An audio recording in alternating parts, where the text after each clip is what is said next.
Perkenalkan, saya mahasiswi atas nama Priskala Martini Karmi dengan NIM 2003030013, mahasiswi kelas A semester 1 Prodi Sosiologi Fakultas Ilmu Sosial dan Ilmu Politik Universitas Nusa Cendana Kupang.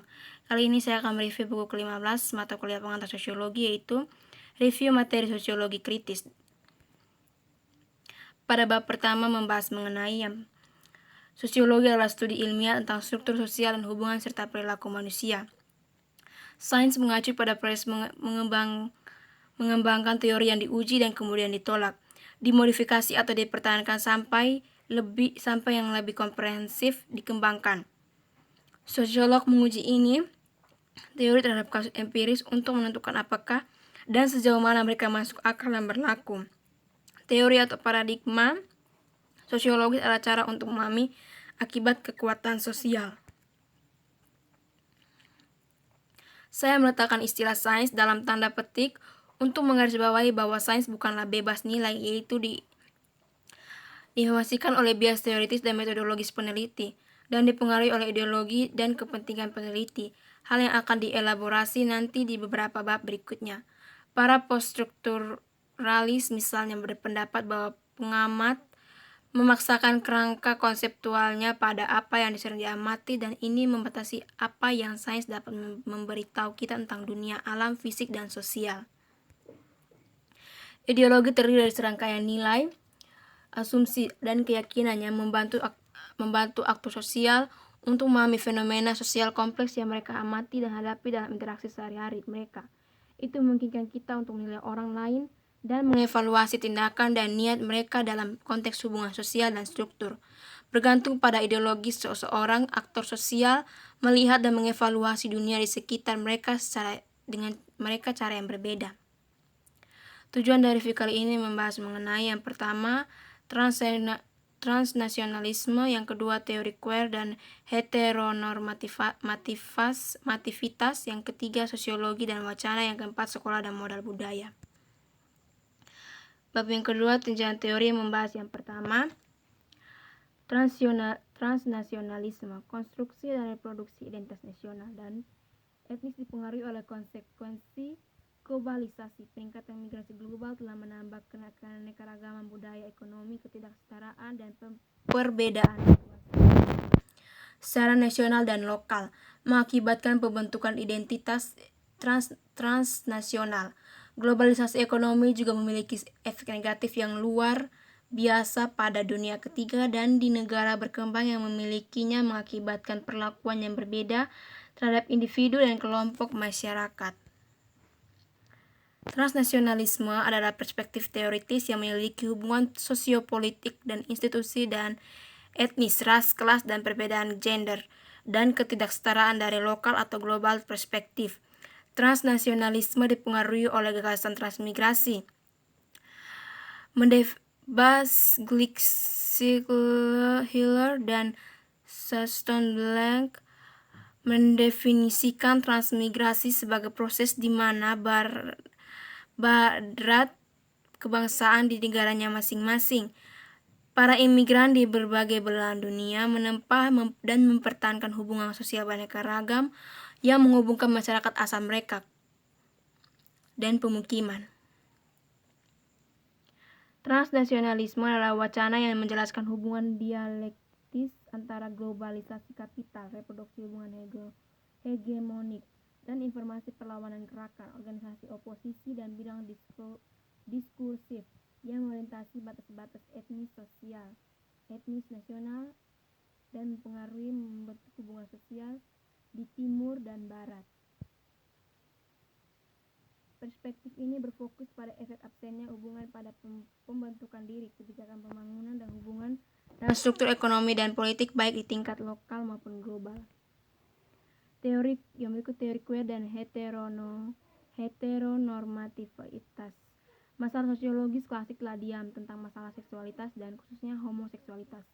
Teori queer mempertanyakan kekuatan heteroseksualitas dan subvert konstruksi heteronormativitas. Heteronormativitas adalah asumsi bahwa heteroseksual adalah harus menjadi cara interaksi yang normal. Teori aneh menegaskan bahwa tidak ada identitas tunggal seperti homoseksualitas. Mereka menyarankan semua identitas multiple dan komposit identitas tidak tetap tapi tidak stabil dan berdasarkan eksklusi pengertian dan karakteristik. Artinya siapa diri kita adalah gabungan dari beberapa yang saling terkait atau terisolasi komponen identitas. Identitas kami diinformasikan oleh jenis kelamin, seksualitas, usia, ras, etnis, jenis kelamin, pekerjaan, kebangsaan, dan keyakinan agama. Identitas kami dinamis berubah. Misalnya, seseorang imigran dari Brasil dapat merujuk ke dirinya sendiri setelah tinggal di Kanada selama lebih dari 10 tahun sebagai orang Kanada, Brasil, bukan hanya sebagai orang Brasil atau Kanada. Ahli teori queer mengklaim bahwa identitas kita dapat diketahui dan dikonfigurasi dalam berbagai cara oleh para aktor sosial dan orang lain yang berinteraksi dengan mereka. Perhatian mereka tidak hanya dengan membawa kesetaraan antara homoseksual dan heteroseksual. Mereka tidak hanya fokus pada penindasan dan pembebasan subjek homoseksual. Sebaliknya, mereka juga menganalisis praktik kelembagaan wacana yang menghasilkan pengetahuan dan cara-cara di mana pengetahuan mengatur kehidupan sosial seksual. Yang berikut sosiologi dan wacana. Diskursus adalah kerangka kerja yang membentuk bagaimana kita membingkai pemikiran kita tentang masalah sosial dan jenis konsep dan bahasa yang kami gunakan untuk membicarakannya. Diskursus adalah nilai, norma, dan gagasan yang terdapat di berbagai teks budaya, seperti majalah populer hingga jurnal ilmiah yang kita miliki memanfaatkan untuk membangun dan menghubungkan satu set masalah dan hal sosial sama lain.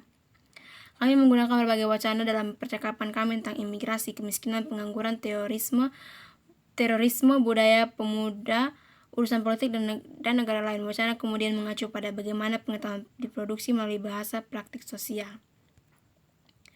Diskursus juga memerlukan tindakan yang mereproduksi makna tertentu tentang sesuatu atau kelompok. Wacana tidak hanya mengacu pada ide dan nilai, tapi juga bagaimana kita bertindak atas ide dan nilai yang membentuk pandangan dunia kita tentang topik, kelompok, atau benda tertentu di dunia sosial. Yang berikut sekolah dan modal budaya.